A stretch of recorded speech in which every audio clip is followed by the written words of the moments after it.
Olá, minhas amigas, meus amigos, hora do nosso encontro nesta segunda-feira, dia 3 de novembro.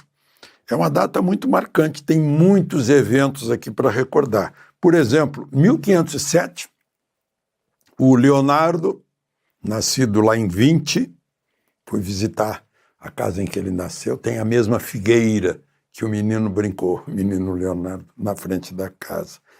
Leonardo recebeu o nome do Francesco del Giocondo, o pagamento de ter pintado a mulher dele, a Lisa Gherardini, em 1507, no dia 3 de novembro. Estou falando nisso porque fizeram mais um roubo lá no Louvre, né? A Mona Lisa, como é chamado o quadro, ou La Gioconda, porque era mulher do Giocondo, foi roubada em 1911. E vejam só, o ladrão era um patriota italiano que queria tirar o quadro da França e pô-lo de volta na Itália, onde ele foi pintado. Lá em Florença, provavelmente. Bom, em 3 de novembro de 1534, o parlamento britânico diz que a igreja inglesa tem como chefe o rei ou a rainha, e não o papa. Daí criou-se a igreja anglicana, e o rei era Henrique VIII. Pela primeira vez se encontraram o rei Charles e o papa Leão. Igreja anglicana, que é cristã também. 1615, em 3 de novembro, os franceses são expulsos do Maranhão. Deixaram, até hoje, os traços marcantes dos franceses lá no Maranhão. Em 1864, morre o grande Antônio Gonçalves Dias. Quando ele estava em Coimbra estudando, ele fez a canção do exílio. Minha terra tem palmeiras, onde canta o sabiá. Os pássaros que aqui gorjeiam não gorjeiam como lá. Eu sinto isso em Lisboa. Não é a mesma canção dos pássaros. Há poucos pássaros em Lisboa comparando com aqui onde eu moro. No Planalto Central, a gente sente falta de ouvir a passarada dia e noite. E Juca Pirama, ressaltando a coragem, pois homem não chora, dizia o pai do indígena, que chorou na hora da morte. 1867, morte de Domitila de Castro, a Marquesa de Santos, que foi amante de Pedro, o primeiro imperador do Brasil. Em 1891, 3 de novembro, o primeiro golpe da República recém-proclamada. O parlamento, o Congresso, aprovou uma lei de impeachment. E aí o Marechal Deodoro mandou fechar o Congresso. Implantou estado de sítio. Aproveitou para tirar o Júlio de Castilhos da presidência da província do Rio Grande do Sul. Em 1930, Rio Grande do Sul e outro golpe. Getúlio Vargas. Em 3 de novembro, ele é empossado como chefe do governo provisório, que ficou até 1945. Depois, o presidente Washington Luiz. Esse país, né? A instabilidade política é histórica nesse país. E, por fim, 2014, um marco da resiliência, do reerguimento literal do povo americano. Depois que os terroristas derrubaram as Torres Gêmeas, 13 anos depois, derrubaram em 2001, no 11 de setembro, dia 13 de novembro de 2014, já era inaugurado um novo prédio maior, mais alto, o One World Center. Não se metam com os americanos. Os japoneses sabem disso naquele 7 de dezembro de 41. Foram mexer com os americanos, movimentaram a maior máquina industrial bélica, a indústria americana venceu a guerra. Lembre-se de se inscrever e, ao final, de deixar o gostei ou não gostei.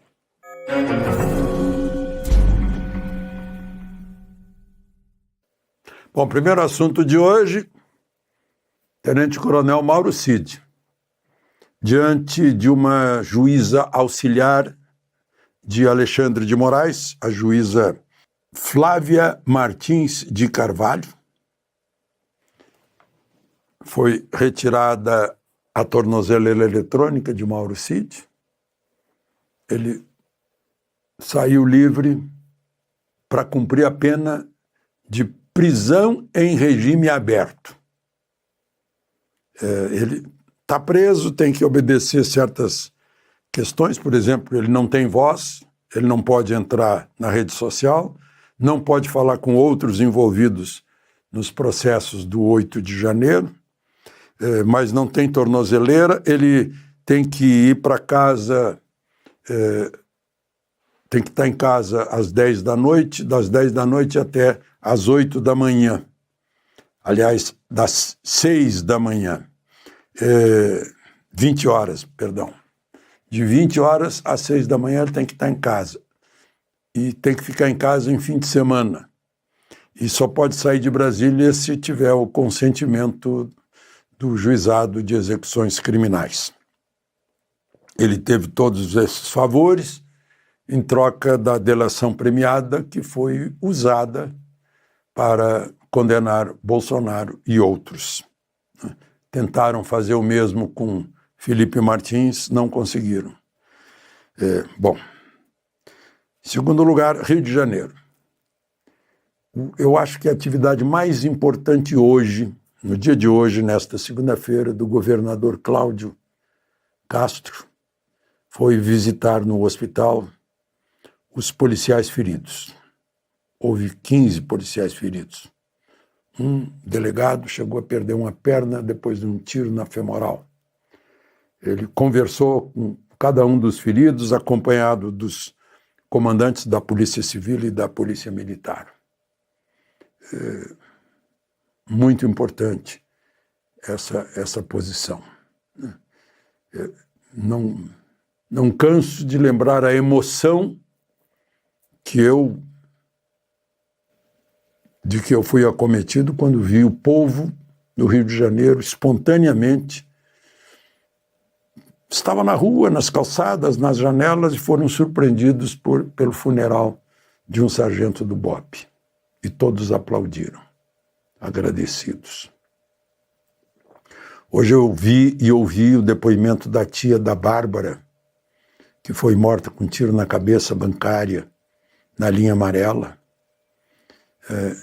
perguntando que deu os direitos humanos. Tem uma ministra de direitos humanos, né? Não sei o nome dela, mas eu sei que existe. Mas nada a ver com direitos humanos realmente. Não está preocupada com filas em hospitais, eu acho. Nunca vi. Previdência, desrespeito às pessoas. Não sei. Mas a tia perguntou sobre as mães que ficam preocupadas sobre quando o meu filho vai chegar em casa, está na rua, pode ser assaltado. Uma menina foi morta com um tiro na cabeça em São Paulo, na hora de um assalto agora. Todos os dias. Está na hora de parar com isso. E dessa vez, como eu ouvi na conversa do governador do Rio de Janeiro com policiais feridos, estão fazendo história no combate ao crime. O crime reage. Não sei se foi a única mulher morta, a tal de Japinha do CV, do Comando Vermelho. Ela estava atirando em policial e recebeu um tiro na cara.